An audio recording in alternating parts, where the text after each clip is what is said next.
Hi everyone, welcome to our YouTube channel general studies for government jobs. এর আগেও তোমাদের PSC মিসলিনিয়াসের যে ম্যাথের উপর কোশ্চেন্সগুলো রয়েছে 2002 থেকে 2018 সাল অবধি, সেটা নিয়ে আমরা আজকে আলোচনা করছি। এর আগেও 3টে ক্লাস হয়ে গেছে, যেখানে আমরা 2002-এর সম্পূর্ণ অঙ্ক এবং 2003-এর কয়েকটি অঙ্ক হয়ে গেছে, এবং পরবর্তী যেগুলো বাকি রয়েছে 2003 সালে যে সমস্ত কোশ্চেনগুলো এসছে সেগুলো নিয়ে আজকে আমরা আলোচনা করব। তো তার আগে চ্যানেলটিতে যারা যারা নতুন রয়েছে তারা প্লিজ চ্যানেলকে সাবস্ক্রাইব করে বেল আইকনটি প্রেস করে দিও, এবং ভিডিওটি ভালো লেগে থাকলে একটি লাইক করে বন্ধুদের সাথে শেয়ার অবশ্যই করে দিও। চলো আমরা শুরু করি। কী রয়েছে কোশ্চেনটা দেখো। একটি ঘরের দৈর্ঘ্য 6 মিটার, প্রস্থ 4 মিটার ও উচ্চতা 3 মিটার হলে 4 দেওয়ালের ক্ষেত্রফল কত? তো এটার ক্ষেত্রে আমাদের একটা সূত্র আছে যে 4 দেওয়ালের ক্ষেত্রফল যদি আমাদেরকে বার করতে দেয়,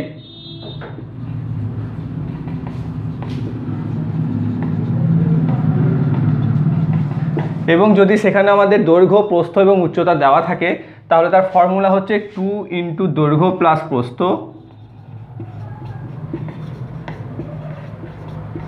ইন্টু উচ্চতা। ঠিক আছে, তো এই ফর্মুলাতে যদি আমরা এগুলোকে পুট করে দিই তাহলেই আমরা 4 দেওয়ালের ক্ষেত্রফল পেয়ে যাব। তো সেটি কি হবে দেখো, এখানে 2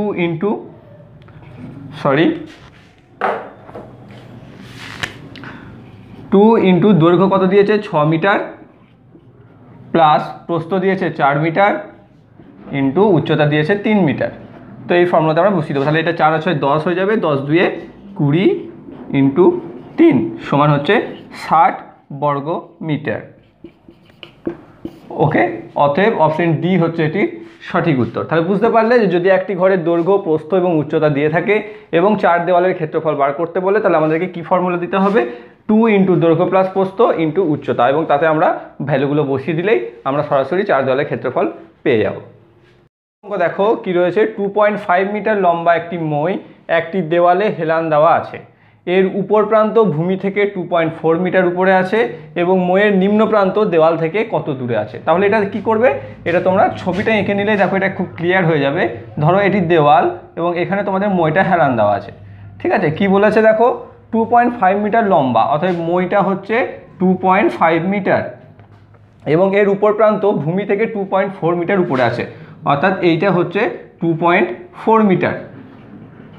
ঠিক আছে, তাহলে আমাকে কি বার করতে হবে? দেওয়াল থেকে নিম্ন প্রান্তটা কতটা দূরত্বে আছে এইটা আমাকে বার করতে হবে। এটা দেখো কি এসছে, একটা লম্ব ত্রিভুজ এসছে, এবং যে ক্ষেত্রে কি সমকোণী ত্রিভুজ এসছে, যে ক্ষেত্রে আমরা কি জানি এইটা হচ্ছে অতিভুজ, এটা হচ্ছে লম্ব এবং এটা হচ্ছে ভূমি। এবং যদি আমাকে কি বার করতে হবে, এখানে ভূমি বার করতে হবে, এবং ভূমি বার করতে গেলে কি হবে, আমরা বার করি ভূমি ইকুয়াল টু আন্ডার রুট অতিভুজ স্কোয়ার মাইনাস লম্ব স্কোয়ার। ঠিক আছে, তাহলে এখানে আমরা অতিভুজ কত আছে 2.5 স্কোয়ার, লম্ব কত আছে 2.4 স্কোয়ার। তাহলে এখানটা আমরা করলে আন্ডার রুট 6.25 মাইনাস 5.76, যদি আমরা এই দুটোকে বর্গ করি তো দেন আমরা যদি বিয়োগ করি 6.25 থেকে 5.76, তাহলে আমরা পাবো 0.49। ঠিক আছে, তাহলে এটাকে যদি আমরা এবার বর্গমূল করি তাহলে পেয়ে যাব 0.7। ওকে, তাহলে কি পেলাম আমরা? ভূমি অর্থাৎ মইয়ের নিম্ন প্রান্তটি দেওয়াল থেকে 0.7 মিটার দূরত্বে অবস্থান করছে, অতএব অপশন সি হচ্ছে এটি সঠিক উত্তর। দেখো কি রয়েছে, 3 অঙ্কের কোন বৃহত্তম সংখ্যা 10, 12 ও 15 দ্বারা ভাগ করলে প্রতি ক্ষেত্রে 4 ভাগশেষ থাকে? তো 2002 সালে যখন আমরা ভিডিও করেছিলাম বা যখন ক্লাস নিয়েছিলাম তখন সেখানে দেখবে এরকম একটা অঙ্ক ছিল। ঠিক আছে, তো এটার ক্ষেত্রে কি করতে হবে, আমাকে প্রথমে 10, 12 এবং 15 যে সংখ্যা 3টি দেওয়া রয়েছে এখানে 10, 12 এবং 15, এই 3টে সংখ্যার লসাগু করতে হবে। ঠিক আছে, 10, 15 এবং 12 লসাগু যদি আমরা করি দেখো কত দিয়ে যাবে, 2 দিয়ে ফার্স্টে যদি আমি দিই,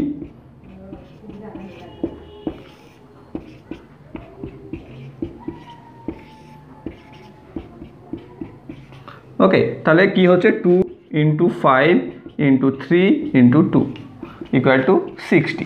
তাহলে আমি পেয়ে যাচ্ছি কত, যে 10, 12 এবং 15 লসাগু হচ্ছে 60। এবার এখানে কি বলেছে দেখো, 3 অঙ্কের বৃহত্তম সংখ্যা বলেছে, অর্থাৎ 4 অঙ্কের ক্ষুদ্রতম সংখ্যা সব থেকে নিকটবর্তী।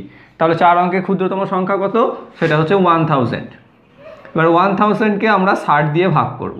60 দিয়ে যদি আমরা ভাগ করি তাহলে দেখবে যে সেটা আমাদের 16 দিয়ে যাবে এবং 960 হবে, তার বেশি আর যাবে না, ঠিক আছে, এবং 40 ভাগশেষ থাকছে। তাহলে এখানে যে অপশানসগুলো রয়েছে এবার তোমাকে লক্ষ্য করতে হবে।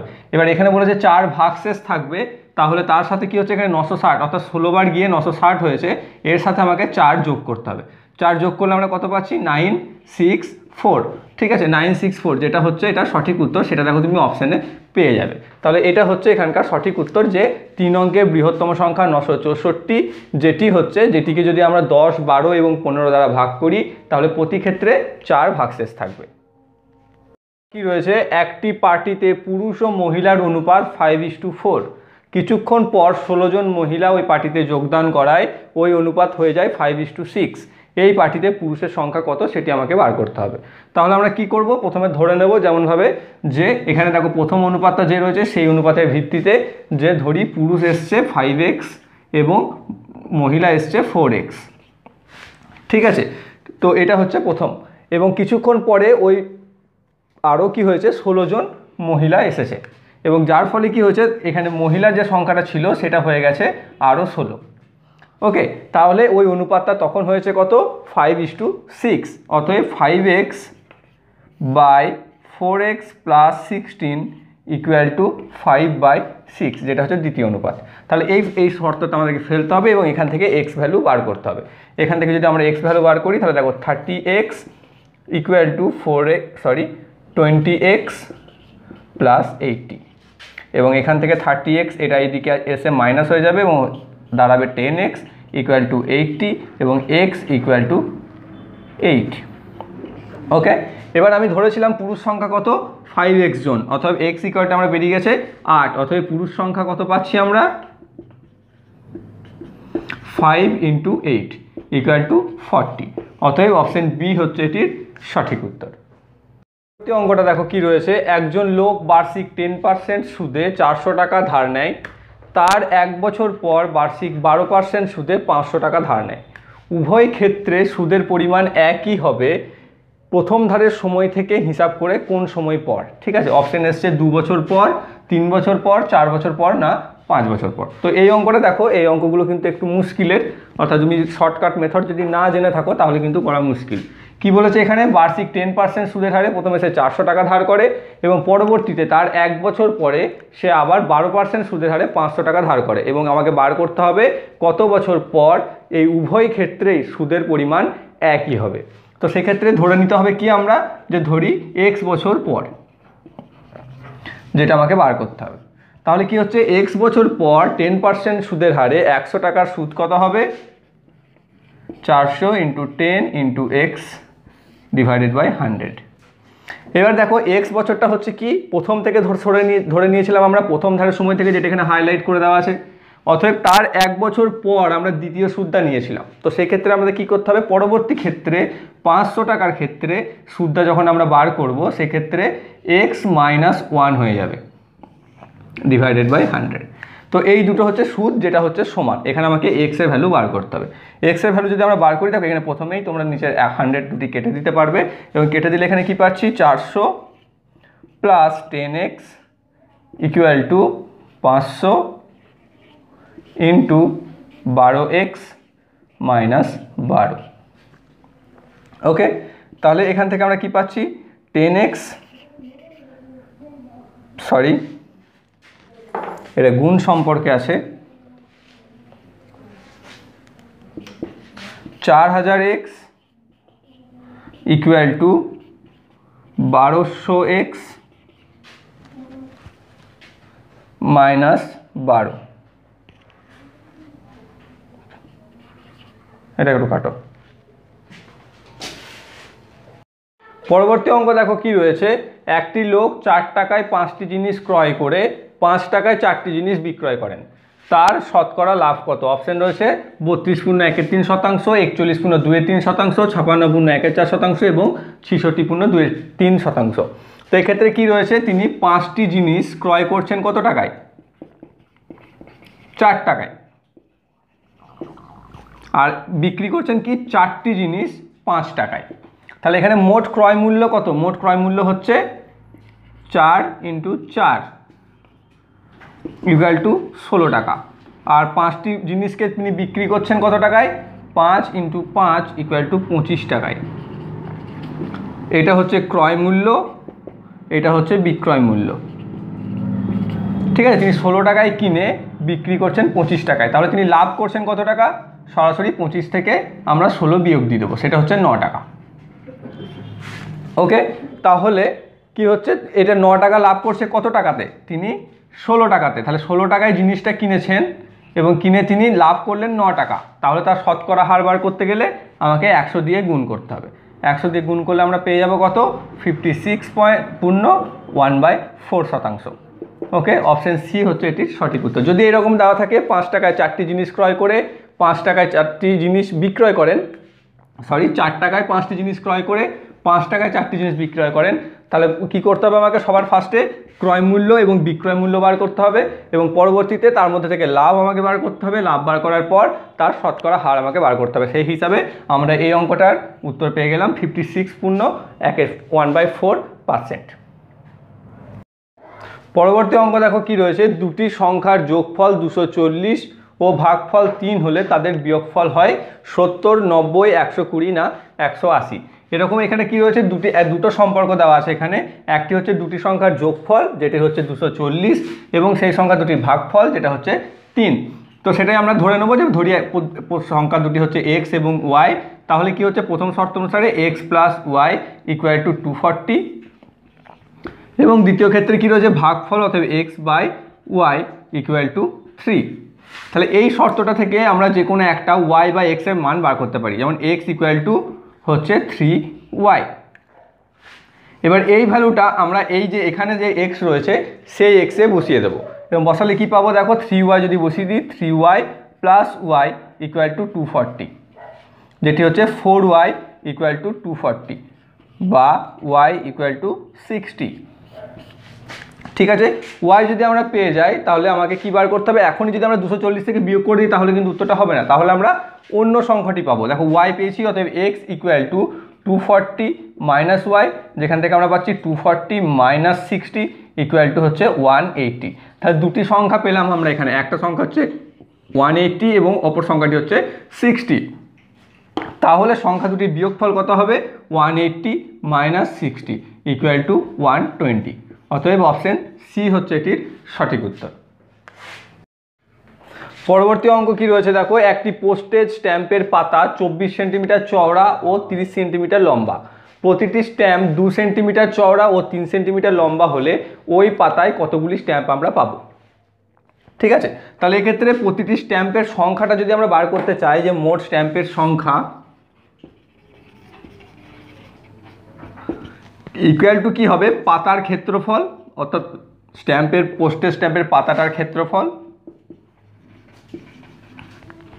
ডিভাইডেড বাই একটি স্ট্যাম্পের ক্ষেত্রফল।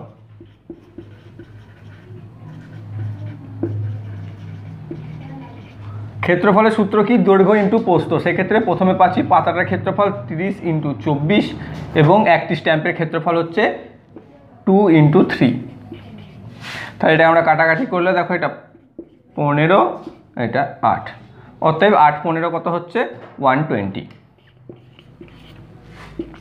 120। অতএব একটি পোস্টেজ স্ট্যাম্পের পাতা যদি 24 সেন্টিমিটার চওড়া এবং 30 সেন্টিমিটার লম্বা হয় এবং প্রতিটি স্ট্যাম্পের চওড়া যদি 2 সেন্টিমিটার এবং 3 সেন্টিমিটার লম্বা হয়ে থাকে, তাহলে ওই পাতার স্ট্যাম্পের সংখ্যা হবে। সেটা বার করতে গেলে আমাকে বার করতে হবে প্রথমে পাতাটির ক্ষেত্রফল 24 × 30 এবং পরবর্তীতে সেটিকে ভাগ করতে হবে একটি স্ট্যাম্পের ক্ষেত্রফল দিয়ে, যেটা হচ্ছে 2 সেন্টিমিটার × 3 সেন্টিমিটার। ওকে, তাহলে সেটা করলে আমরা এটা পেয়ে যাচ্ছি এবং এখান থেকে ক্যালকুলেশন করে আমরা পেয়ে যাব 120টি। অতএব ওই পাতাতে স্ট্যাম্পের সংখ্যা হবে 120টি। পরবর্তী অঙ্ক দেখো কি রয়েছে, বিক্রয় মূল্য 11 টাকা কম করায় 10% লাভ থেকে 8.13 ক্ষতিতে পরিণত হয়। তাহলে জিনিসটির ক্রয় মূল্য কত? অর্থাৎ প্রথমে একটা ক্রয় মূল্য ছিল বা বিক্রয় মূল্য ছিল, যে বিক্রয় মূল্যটা বিক্রি করে তার 10% লাভ হচ্ছিল এবং সেখান থেকে কি করলো, সে বিক্রয় মূল্য 11 টাকা কমিয়ে দিল, যাতে তার 10% লাভ তো দূরের কথা, তার 8.13% ক্ষতি হতে শুরু করলো। তাহলে জিনিসটির ক্রয় মূল্য কত? ঠিক আছে, তাহলে আমাকে প্রথমে বার করতে হবে এই দুটোর মধ্যে ডিফারেন্স, 10% লাভ থেকে 8.13% ক্ষতি। এই দুটো ডিফারেন্স বা পার্থক্যতে যদি আমি বার করি, সেটা হচ্ছে কত, এটা যেহেতু পজিটিভ এবং এটা যেহেতু নেগেটিভ সেই জন্য দুটোকে যোগ করতে হবে। যোগ করলে আমরা পাবো 10 প্লাস এটাকে পূর্ণ ভেঙে নিলে হয়ে যাবে 25/3 এবং আলটিমেটলি আমরা পেয়ে যাচ্ছি 55/3%। তো এটা হচ্ছে আমাদের পার্থক্য, যেটা হচ্ছে লাভ থেকে ক্ষতির পার্থক্য। তাহলে এইটা কি হয়েছে, কখন পার্থক্যটা তৈরি হয়েছে, যখন আমাদের বিক্রয় মূল্য 11 টাকা কমে গেছে। তাহলে এইটা এই 55/3% ইকুয়াল টু হচ্ছে 11 টাকা। ঠিক আছে, তাহলে 100% সমান কত সেটা আমাকে বার করতে হবে। এখানে এই ইকুয়াল টু দেওয়া যায় না, যেহেতু এটা সংখ্যাটা তো সমান নয়, এরকম 3টে দাগ দিতে হয় তোমাদের। তো সেক্ষেত্রে আমাকে 55/3% সমান হচ্ছে 11 টাকা যদি হয়, তাহলে 100% সমান কত টাকা, তাহলে আমরা জিনিসটির ক্রয় মূল্য কত সেটা আমরা পেয়ে যাবো। এবং সেটা আমরা সম্পূর্ণ ঐকিক নিয়মে করে ফেলতে পারো, এবং যেটা কত হবে 11 ইন্টু এটা 55/3 এটা উল্টে যাবে ইন্টু 100।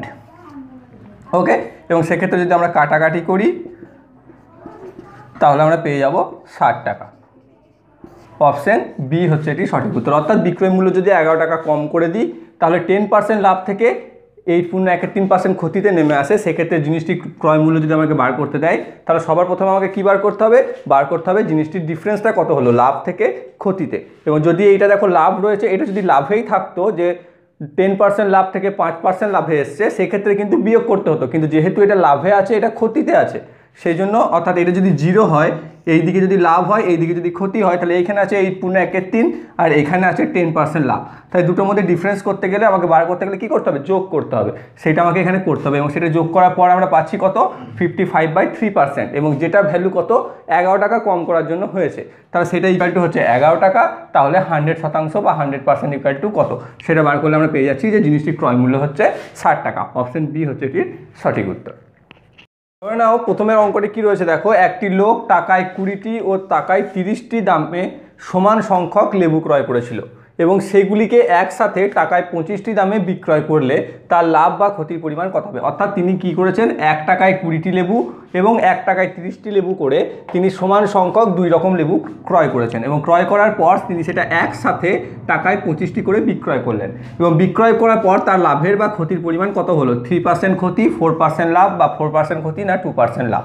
সেক্ষেত্রে আমাকে কি করতে হবে, প্রথমে এখানে দেখো কি করেছিল, 1 টাকায় 20টি লেবু এবং 1 টাকায় 30টি লেবু কিনেছিল। এই দুটোর মধ্যে কমন, অর্থাৎ এই দুটো লসাগু যদি আমরা করি তাহলে সেটা পেয়ে যাবো 60।